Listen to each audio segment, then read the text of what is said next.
weakness. Do I have weakness?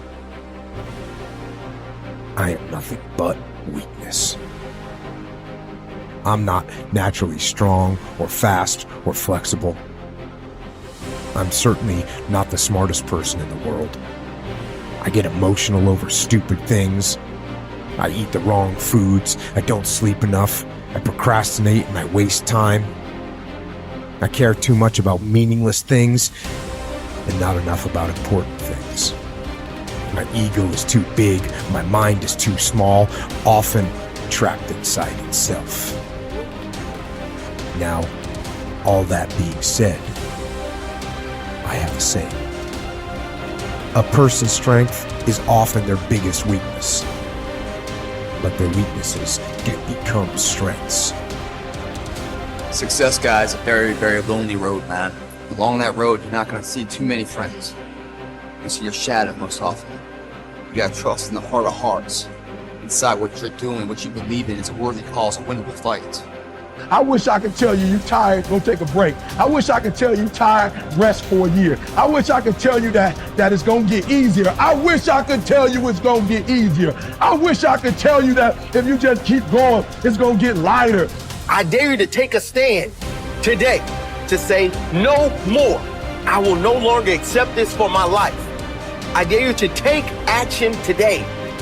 I dare you to write your goals down and get someone to hold you accountable. I dare you to hold yourself accountable. I dare you to give up everything that is keeping you from your dream, to say no to all the negative influences. I dare you to pick up a book instead of a drink. I dare you to work harder than you think you did yesterday. I dare you to prove them wrong. I dare you to prove yourself right. I dare you to stand up as a man or as a strong woman, as whoever you are, and declare that you are going to claim a bigger and better life for yourself.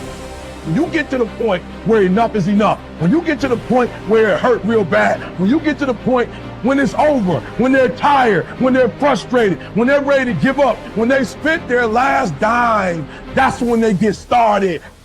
But what you cannot do is you cannot quit during the process.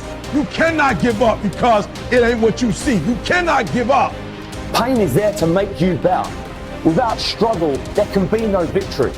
And let me tell you, when you've been through pain, when you've fought for where you are, you ain't gonna let anyone take away what you got. When you've earned it and paid your dues and suffered and failed, been hurt and been down, and you get back up, when pain and struggle comes to face you again, you look it in the face and stand it down. Because you've been through too much. You're too strong now. Everything that has happened to you up until this point has made you who you are. And it will continue to mold you into who you will be. How do you overcome the suffering of life? Is be a better person. That's how you do it. Well, that's hard.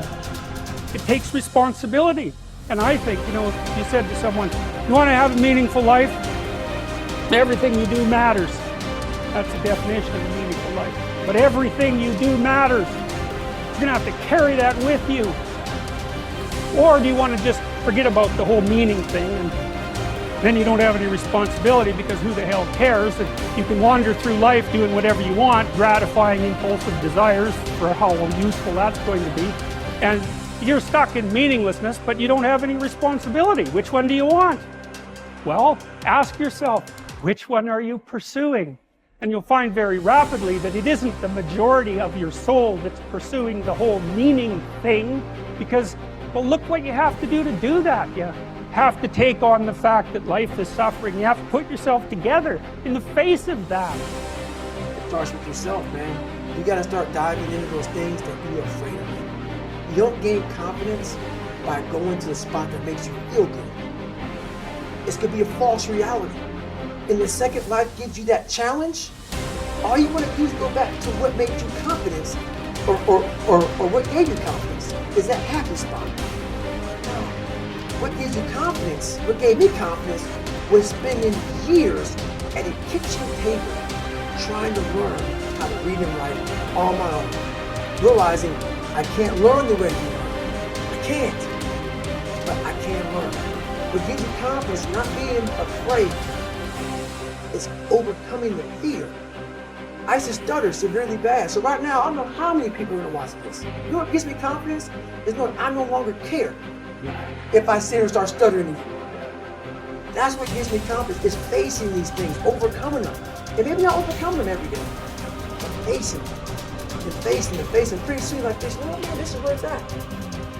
It's not in that comfort zone. It's in the discomfort zone is where my confidence is getting built. That's where it's getting built. But people want they want an easier answer. It has to be an easier way. It's not. I'm sorry. I searched for it my entire life. I did. I lied. I did everything. And I still felt empty. I walk around with a backpack with all my stuff with no car. And I walk around happiest person in the world. Have nothing. Happy as hell. It's because I found out the whole key to life. It's not in all that. Have to face yourself. So many people live to be 100 years old and they die miserable, having everything, because they never examine. I call it my live autopsy. You never examine this. Happiness, peace, enlightenment, it's all up here, man. It's all up here. And when I start talking like this, people are, man, I don't know. It's the truth, man. It's all up here. You just got to be willing to go and face it. And that's the hard part. Attitude is a reflection, a result of a person's will. It is incalculably powerful. It can bring about marvelous results for us, but we need to train it patiently, day by day. Now let's talk about the attitudes of people who are successful. The top 5% of the people who go sailing through life from one success to another and who, even when they fail at something, shrug it off and head right out again. No matter who the person is or what he does, men and women in sales, business executives, people in all the professions, wives and mothers, students, top people in the armed forces, public servants, men and women in the service of religion, working men and women in all fields of endeavor. Wherever you find a person doing an outstanding job and getting outstanding results, you will find a person with the right kind of attitude. These people take the attitude toward themselves that they can accomplish what they set out to accomplish, that there's no good reason on earth why they can't be competent, successful. They have a healthy attitude toward themselves and, as a result, toward life and the things they want to accomplish. And because of this, they achieve some remarkable things, and they come to be called successful, outstanding, brilliant, lucky, and a lot of other things. They're quite frequently no more brilliant or outstanding than the majority of the people by whom they're surrounded.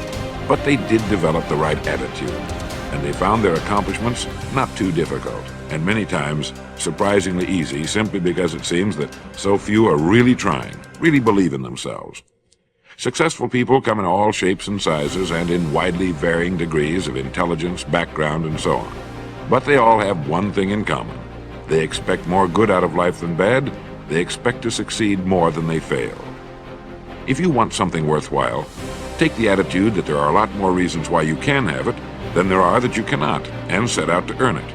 Go after it, work at it, ask for it, and 9 times out of 10, you'll get it. Our environment is really a mirror of our mental attitude. If we don't like our environment, we have to change our attitude first.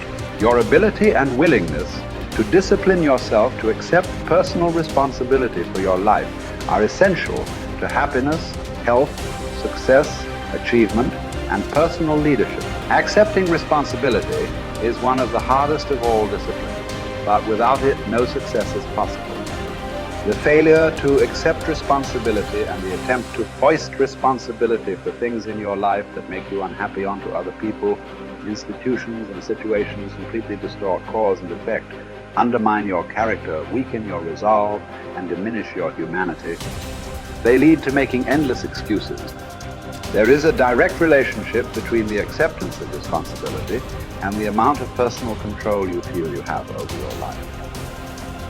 This means that the more you accept responsibility, the greater sense of control you experience. There is also a direct relationship between the amount of control you feel you have and how positive you feel. The more you feel that you have a high sense of control in the important areas of your life, the more positive and happy you are in everything you do. When you accept responsibility, you feel strong, powerful, and purposeful. Accepting responsibility eliminates the negative emotions that rob you of happiness and contentment.